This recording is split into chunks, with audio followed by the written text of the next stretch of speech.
வணக்கம் தீபிகா. வெளி மாவட்ட மீனவர்களால் வாழ்வாதாரம் பாதிக்கப்படுவதாக கூறி ஆற்காட்டுத்துறையில் மீனவர்கள் கடலில் இறங்கி போராட்டத்தில் ஈடுபட்டு வருகின்றனர். சுமார் 1000க்கும் மேற்பட்ட ஃபைபர் படகுகள் கரையோரத்தில் நிறுத்தி வைக்கப்பட்டுள்ளது. தீபிகா, அதாவது நாகப்பட்டினம் மாவட்டம் கோடியக்கரை மீனவ கிராமத்தில் வெளி மாநிலம் மட்டுமின்றி வெளி மாவட்டத்திலிருந்து அதிகமான மீனவர்கள் கோடியக்கரையில் தங்கி மீன்பிடி தொழிலில் ஈடுபட்டு வருகிறார்கள்.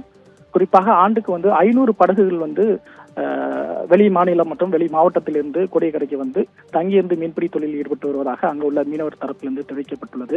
இதனால் உள்ளூர் மீன்பிடி தொழிலாளர்கள் மட்டுமின்றி அவர்கள் படகுகளுக்கு வேலை இல்லாமல் போதிய ஊதியம் கிடைக்காமலும் தொடர்ச்சியாக வாழ்வாதாரம் பாதிக்கப்படும் ஒரு சூழலில் தொடர்ச்சியாக தள்ளப்பட்டு வருகின்றனர். இதனால் தொடர்ச்சியாக கோடியக்கரைக்கு வரும் வெளி மாநில படகுகளை கண்டித்து இன்று ஆற்காட்டுத்துறை, புஷ்பவனம், வெள்ளப்பள்ளம் உள்ளிட்ட 10க்கும் மேற்பட்ட மீனவ கிராமத்தை சேர்ந்த மீனவர்கள் கடலில் மீன் பிடிக்க செல்லாமல் போராட்டத்தில் ஈடுபட்டு வருகின்றனர். குறிப்பாக சொல்ல வேண்டும் என்றால் ஆற்காட்டுத்துறை மீனவ கிராமத்தில் உள்ள மீனவர்கள் கருப்பு கொடியை கையில் ஏந்தி கடலில் இறங்கி போராட்டத்தில் ஈடுபட்டு வருகின்றனர். அந்த காட்சிகளை நம்மால் தற்போது பார்க்க முடிகிறது. இந்த உள்ளூர் மீனவர்கள் போராட்டத்தால் சுமார் 1000க்கும் மேற்பட்ட ஃபைபர் படகுகள் கடலுக்கு செல்லாமல் கரையோரத்தில் கருப்பு கொடியை கட்டி நிறுத்தி வைக்கப்பட்டுள்ளது. உள்ளூர் மீனவர்கள் போராட்டத்தால் அசம்பாவிதம் எதுவும் ஏற்படாமல் இருக்க சுமார் 100க்கும் மேற்பட்ட காவல்துறையினர் தற்போது பாதுகாப்பு பணியிலும் அங்கு குவிக்கப்பட்டுள்ளனர். தீபிகா.